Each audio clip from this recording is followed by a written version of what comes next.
of your community have suggested that my work is evil. This is extraordinarily insulting to me.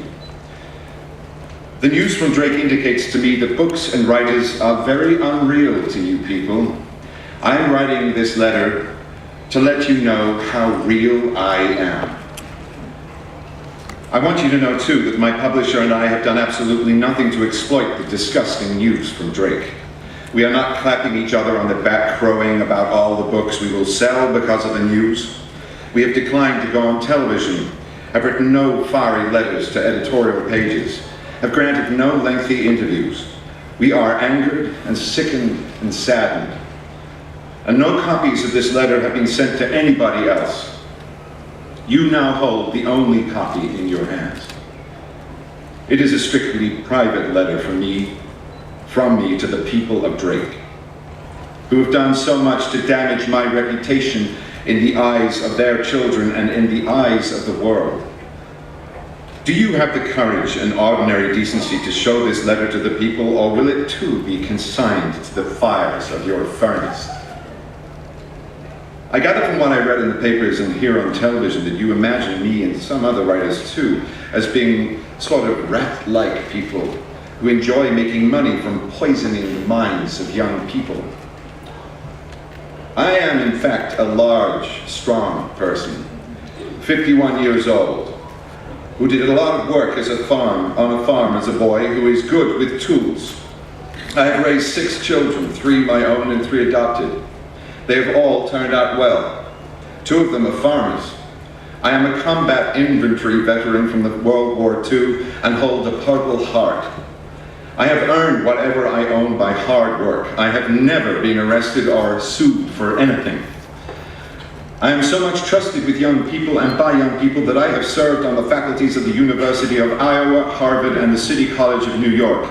Every year I receive at least a dozen invitations to be commencement speaker at colleges and high schools. My books are probably more widely used in schools than those of any other living American fiction writer.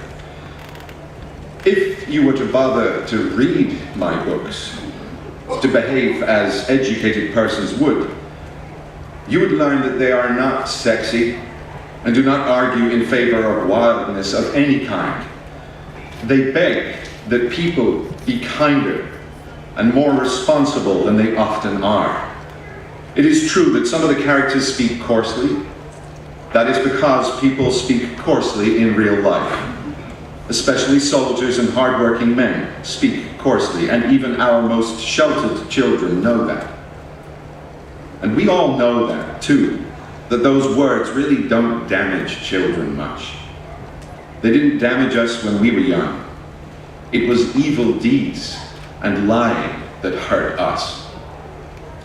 After I've said this, I'm sure you will still be ready to respond in effect, yes, but it still remains our right and our responsibility to decide what books our children are going to be made to read in our community.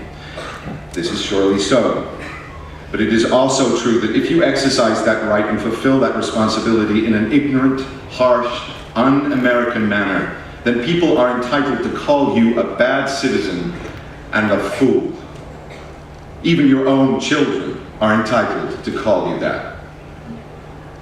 I read in the newspaper that your community is mystified by the outcry from all over the country about what you have done. Well, you have discovered that Drake is a part of American civilization. And your fellow Americans can't stand it that you have behaved in such an uncivilized way. Perhaps you will learn from this that books are sacred to free men for very good reasons, and that wars have been fought against nations which hate books and burn them.